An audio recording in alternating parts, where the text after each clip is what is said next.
গরিবরা 500 বছর আগে জান্নাতে যাবে ধনীদের চাইতে। গরিবরা জান্নাতে চলে যাচ্ছে, আর ধনীদেরকে ধন সম্পদের হিসেবের জন্য দাঁড় করিয়ে রাখা হোক। যাকাত দেওয়ার নাম নাই, উঁচু উঁচু বিল্ডিং নির্মাণের প্রতিযোগিতা চলছে। দুনিয়ার জীবনে টিকে থাকার জন্য এত কিছু প্রয়োজন আছে?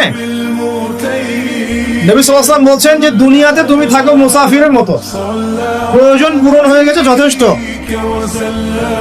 হ্যাঁ, অবশ্যই আমরা যদি সামর্থ্য থাকে 10 তলায় ইসলামী কোনো প্রতিষ্ঠান গড়ে তুলবো, কোনো সমস্যা আছে?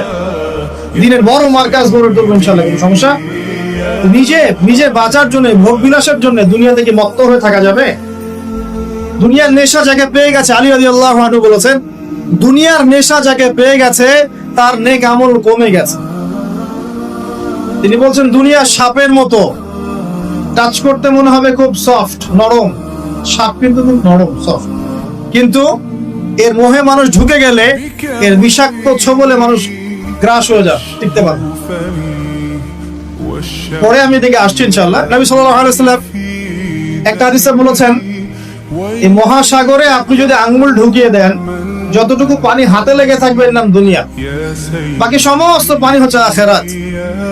এটাই হয়তো ওই আয়াতের ব্যাখ্যা হতে পারে, বাল তুসিরুনাল হায়াতাদ দুনিয়া ওয়াল আখিরাতু খায়রুন ওয়া আবকা। তোমরা দুনিয়ার জীবনকে প্রাধান্য দিচ্ছ, কিন্তু আখিরাত চিরস্থায়ী এবং উত্তম।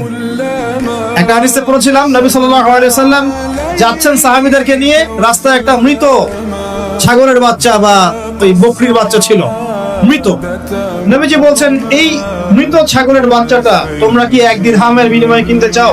সাহাবীরা বলছেন, বিনামূল্যে দিলেও তো কেউ নেবে না ইয়া রাসূলুল্লাহ। নবী সাল্লাল্লাহু আলাইহি ওয়াসাল্লাম বলছেন যে আল্লাহর কাছে এই পুরো দুনিয়ার মূল্য এই মৃত ছাগলের সমান নয়।